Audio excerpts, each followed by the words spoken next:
Prince, तू नहीं जानता, पछतावे की आग में मैं अंदर ही अंदर जल रही हूँ। तुझे पता है, खाना तो दूर की बात, पानी की एक बूंदी मेरे गले से नीचे नहीं उतर रही। मुझे पता है मैंने तुझे बहुत दुख पहुंचाया है ना। बचपन से कितना पाल पोस के प्यार से बड़ा किया है मैंने तुझे, और इस साल जिंदगी में पहली बार तूने मुझे राखी नहीं बांधने दी। इतना नाराज है तू अपनी दीदी से, मैं जानती हूँ। मैं जानती हूँ कि मैंने जो किया है वो ठीक नहीं है और तुझे बहुत दुख पहुंचा, लेकिन इतनी बड़ी गलती भी तो नहीं है ना कि तू मुझे माफ ना कर सके। अपनी बहन को माफ नहीं करेगा।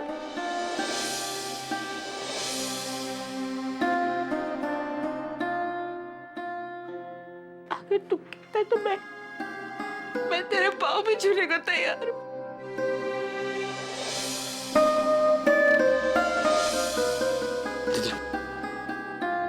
दीदी, आप क्या कर रही हैं दीदी?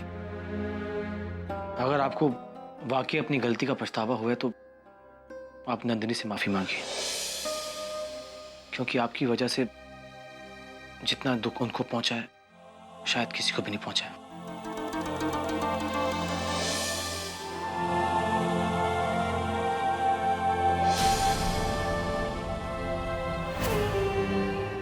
नौटंकी में तो ये तेरे कान काट रहे लिए, ये तेरे काम आएंगे मुक्ति।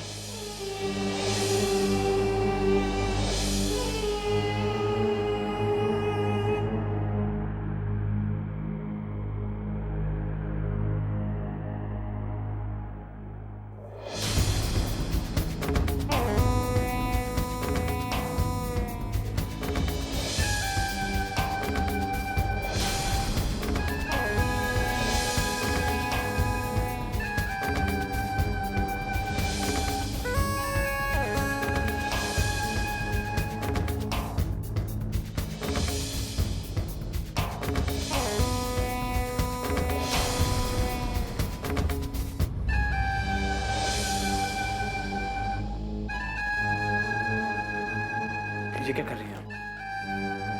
कहते हैं महान लोगों के पांव छूने से मन को शांति मिलती है, और आप तो मेरे लिए देवता से भी बढ़कर है।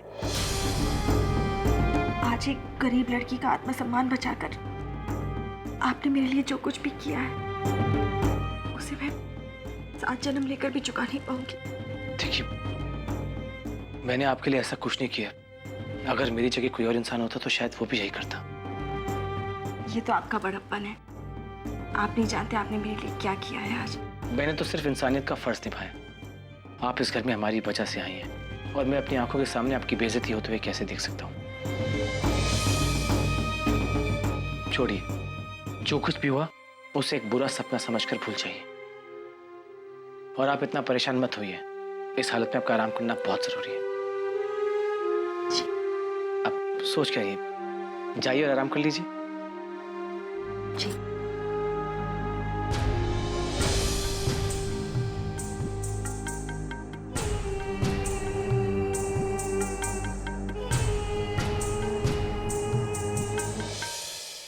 कल नीलिमा के साथ जो कुछ भी हुआ अच्छा नहीं हुआ, मगर उससे भी ज्यादा हमें इस बात की चिंता सता रही है कि प्रिंस ने बलराज की बात सुनने से इनकार कर दिया।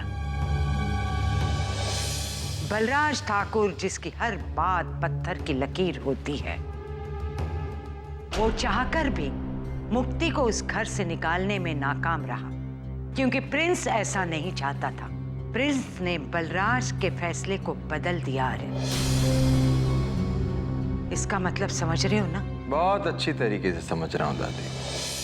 आखिर इस 2 कौड़ी की धंधे वाली ने अपनी बेबसी और लाचारी दिखाकर प्रिंस को अपना मोहरा बना ही लिया। वो अच्छी तरीके से जानती थी कि बलराज ठाकुर के घर में अगर कोई 2 मोहरे उसके लिए हैं तो वो एक प्रिंस और दूसरा नंदिनी। कभी कभी तो मुझे लगता है दादी कि हमें अपने खेल में उसे शामिल करना ही नहीं चाहिए था। आर्यन, जिस मुक्ति को हमने बलराज और नंदिनी की बर्बादी के लिए वहां भेजा था, कहीं ऐसा ना हो कि वो हमारी नीलिमा की बर्बादी का कारण बन जाए। हम ऐसा बिल्कुल नहीं चाहेंगे, कभी नहीं चाहेंगे। वक्त रहते मुक्ति पर अंकुश लगाना ही होगा आर्यन। ये हमारी नीलिमा के भविष्य के लिए बहुत जरूरी है।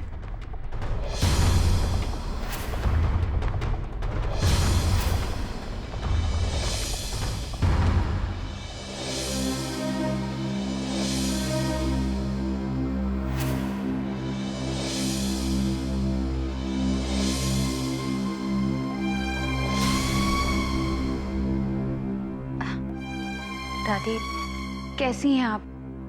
आपसे फोन पर बात करके ऐसा लगा कि आपकी तबीयत खराब है। आप ठीक तो है ना? बूढ़े लोगों की तबीयत का क्या है, ऊंच नीच होती ही रहती है। मगर कल हमने जो कुछ भी वहां देखा, उससे मन बहुत खराब हुआ। तुम्हारी बहुत चिंता लगी रही बेटा। चिंता कैसी दादी, मैं बहुत खुश हूँ।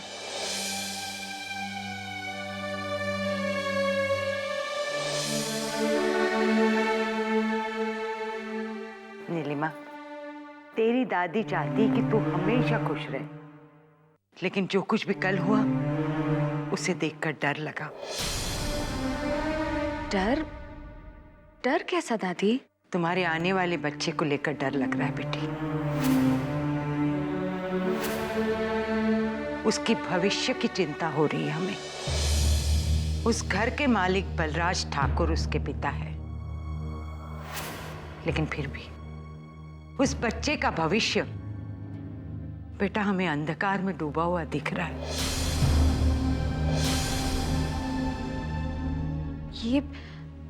ये आप क्या कह रही हैं दादी? दादी बिल्कुल ठीक कह रही है दीदी। अब देखो ना, भाई राजा का सारा बिजनेस, सारी प्रॉपर्टी नंदिनी के नाम पर है, यानी नंदिनी के होने वाले बच्चे के नाम पे। और तुम ये अच्छी तरीके से जानती हो कि नंदिनी का होने वाला बच्चा, नंदिनी का होने वाला बच्चा जो मुक्ति से होने वाला है, सारी प्रॉपर्टी खुद ब खुद उस बच्चे के नाम पे हो जाएगी। और तुम्हारे बच्चे का हक जो उसे मिलना चाहिए वो उसे नहीं मिलेगा। और तुम्हारे बच्चे को उस मुक्ति के बच्चे से हर एक चीज के लिए हाथ फैलाना पड़ेगा, भीख मांगनी पड़ेगी।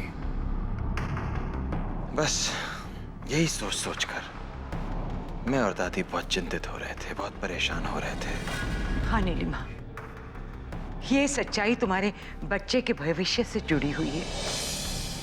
माँ का धर्म सिर्फ बच्चे को जन्म देकर पूरा नहीं होता बेटी, बल्कि अपने बच्चे के हक की लड़ाई भी माँ को ही लड़नी पड़ती। हम जानते हैं नीलिमा, नंदिनी के खिलाफ तुम्हें कुछ भी सुनना अच्छा नहीं लगता। तुम्हारी दादी होने के नाते एक माँ की जिम्मेदारियों का एहसास तो तुम्हें कराना ही होगा।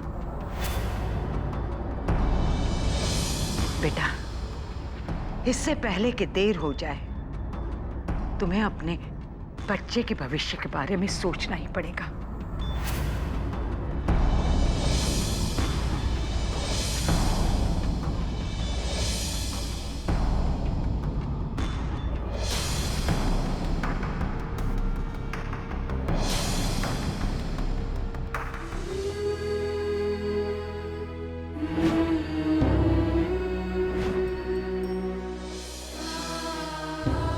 आपको यहाँ पर किसी को भी सफाई या फिर अपने चरित्र को साबित करने की कोई जरूरत नहीं है।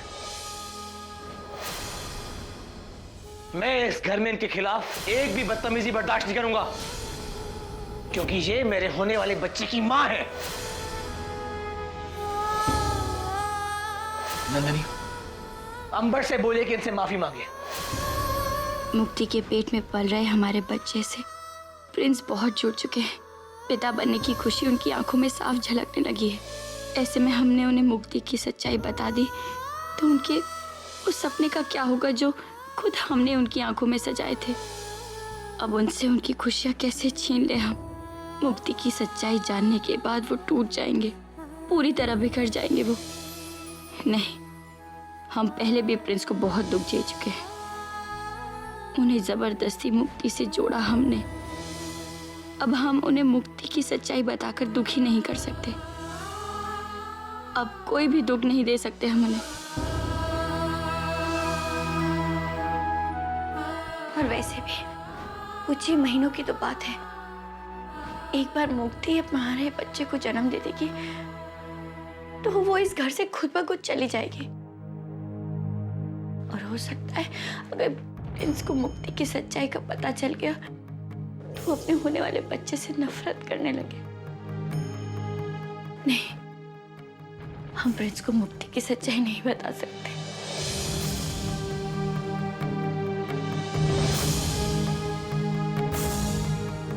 क्या बात है? आपकी तबीयत तो ठीक है? जी, हमारी तबीयत बिल्कुल ठीक है। हमें क्या हो?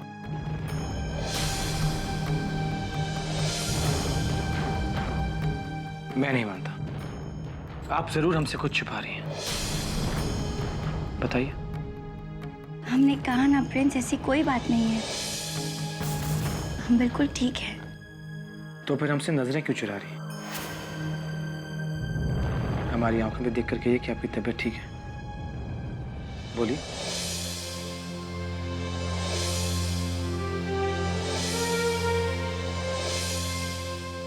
बैठिए। आपको अगर याद हो तो हमने एक दूसरे से वादा किया था कि जिंदगी में कभी कोई बात नहीं छुपाएंगे। तो आप इस तरह ये वादा नहीं तोड़ सकते। आपको हमें बताना होगा आखिर ऐसी कौन सी बात है जो हमारी बेगम को परेशान कर रही है। आखिर ऐसी कौन सी बात है जो इन आंसुओं का कारण बन गई है। बताइए ना। प्रिंस, हमें लगता है आपको अंबर भैया से उस तरह से बात नहीं करनी चाहिए थी। उन्हें बुरा लगा होगा।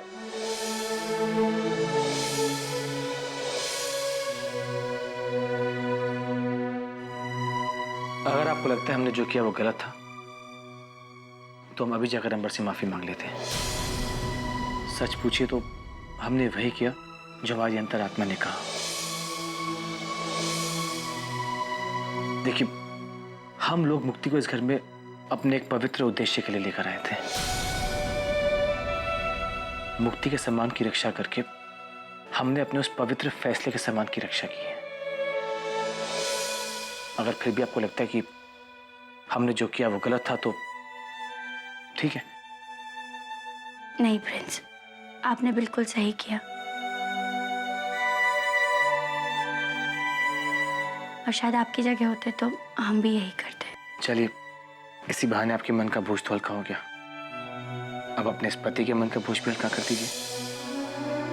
मुस्कुरा दीजिए, क्योंकि जब आप मुस्कुराती हैं तो हमारा दिन बहुत अच्छा निकलता है। मुस्कुराइए।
अपशगुन होता है प्रिंस।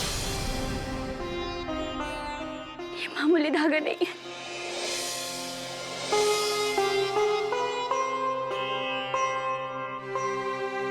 ये सुहाग की निशानी होती है।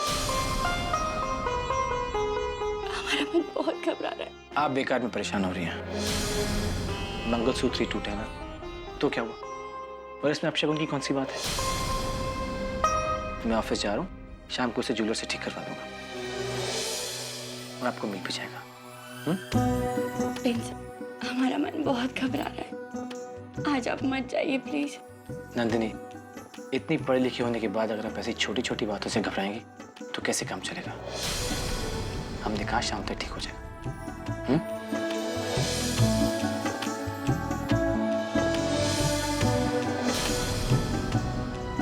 कोई बॉक्स होगा?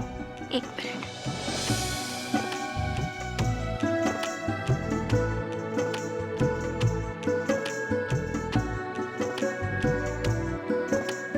हम चलते हैं।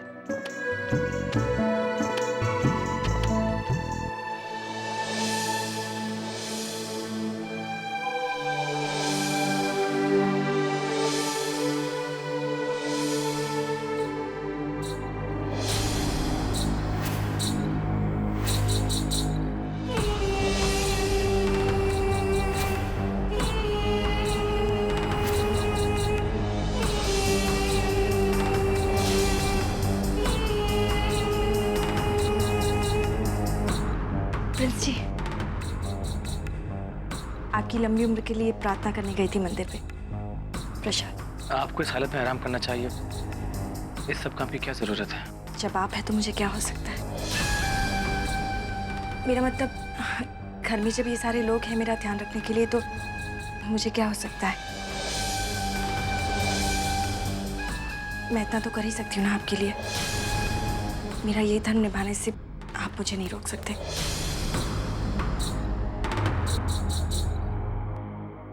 प्रसाद,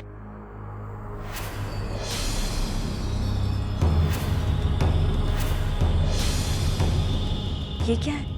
वो नंदिनी का मंगलसूत्र है, टूट गया तो उसे ठीक कराना है।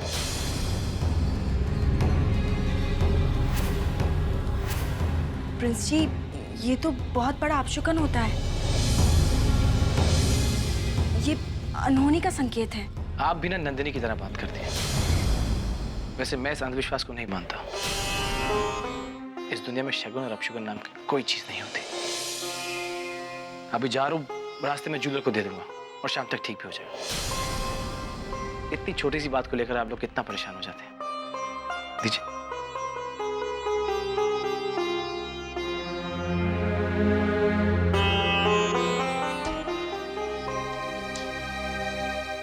ये कोई मामूली बात नहीं है मेरे हीरो। ये तो भगवान की तरफ से अपन को ग्रीन सिग्नल है। नंदिनी का मंगलसूत्र टूटा क्योंकि वो अब अपन के गले में आने वाला है।